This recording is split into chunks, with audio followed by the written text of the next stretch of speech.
Sir Raul, ito na po yung unit mo, sir. Ayan po. Ayan. Napakaganda. So, susubukan po natin yan, sir. So, ayan po. Pinakita ko muna. So, ito po ang ating test fire ng ating unit. Salamat po. Sang mapagpalang araw na naman sa ating lahat, mga kabeng-beng. So, may order na naman po tayo. So, may susubukan na naman tayo, mga kabeng-beng.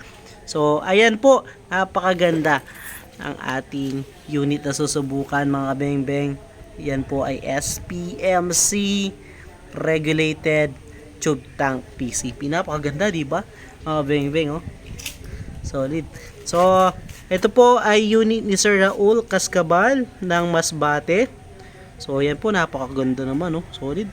So, tara, atin siya susubukan, mga beng-beng. So, ang specs po pala niyan, 24 inches long barrel, .22 caliber pellet po siya. Then, regulated siya, mga beng-beng.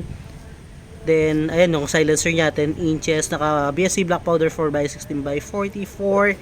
So, tara, subukan natin sa 19 meters, mga kabeng-beng. Ayan po. So, ayan, napakaganda. Solid, oh. So, sa mga naghahanap ng unit, mga kabeng-beng, ayan po yung aking Facebook account sa ilalim, JP Garcia Sampang. Message nyo na lang po ako, mga kabeng-beng, or sa Sampang Brothers Sir Guns and Raffle, para entertain ko po kayo at ma-send yung mga available units. So, tara, subukan natin itong unit ni Sir Raul ng Masbate. So, sa mga naghahanap din na sidecam, ayan po, napakalinaw ng ating mga sidecam, mga beng-beng. Available pa po yan sa atin. So, zoom natin para mas makita yung bawat impact ng bala. So, gagamitan natin siya ng meteor pellet, mga beng-beng. So, meteor pellet naman po yung ating mga ginagamit ngayon. So, yan.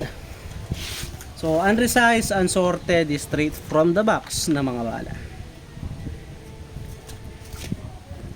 So, unang putok, mga beng-beng. Sir Raul, ito na po ang inyong unit. First shot. So, gawin natin reference yung ating unang shots.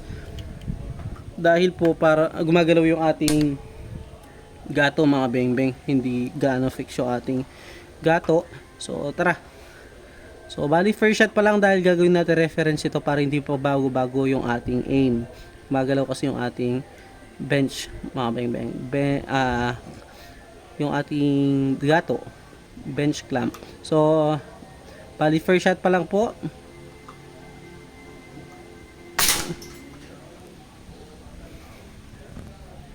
Second shot.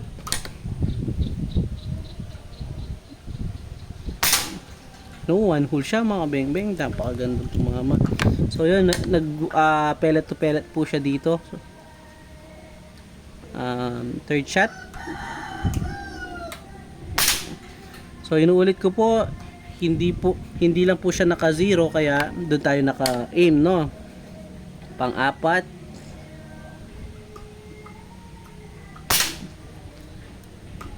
Pang-lima.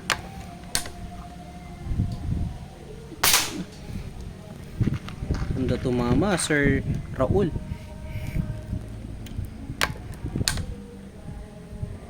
Pang-anim.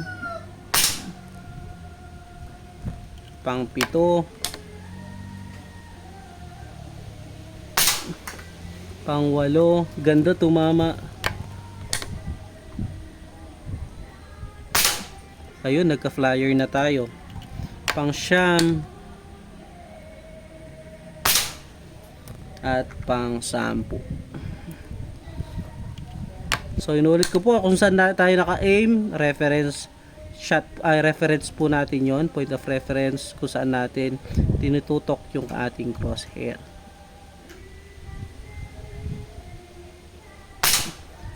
So, yon. 10 shots, mga kabeng-beng. Isa lang yung humiwalay. So, out of 9 out of 10. So, dito lahat yung 9 shots. Then, 10 shots. Ay, pang 9 ito yung humiwalay kanina. So, sa 10 putok, isa lang yung humiwalay, mga beng-beng. Napakaganda tumama, Sir Raul. So, i-zero ko na para doon na nakatutok yung ating crosshair. Wait lang po.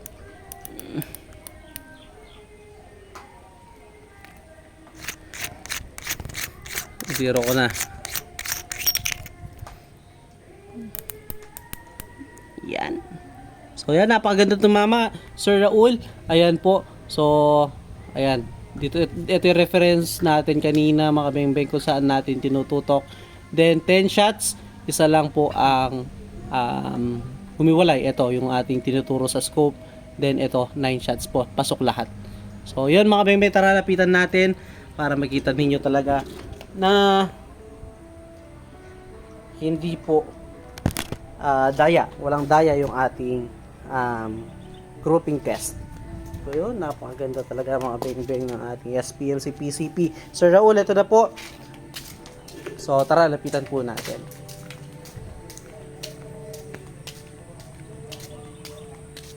Ayan po yung ating kanina mga beng-beng. So ay, parang may pumasok dito.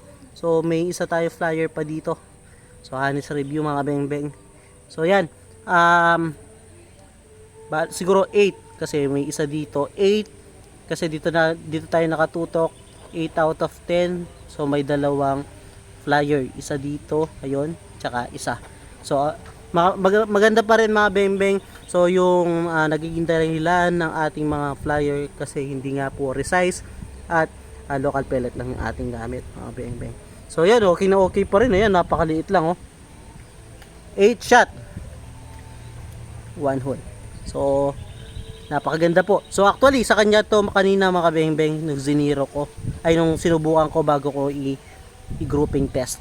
Dito ay 4 shot bago natin i-video. So yun, salamat po Sir Raul sa tiwala. God bless po.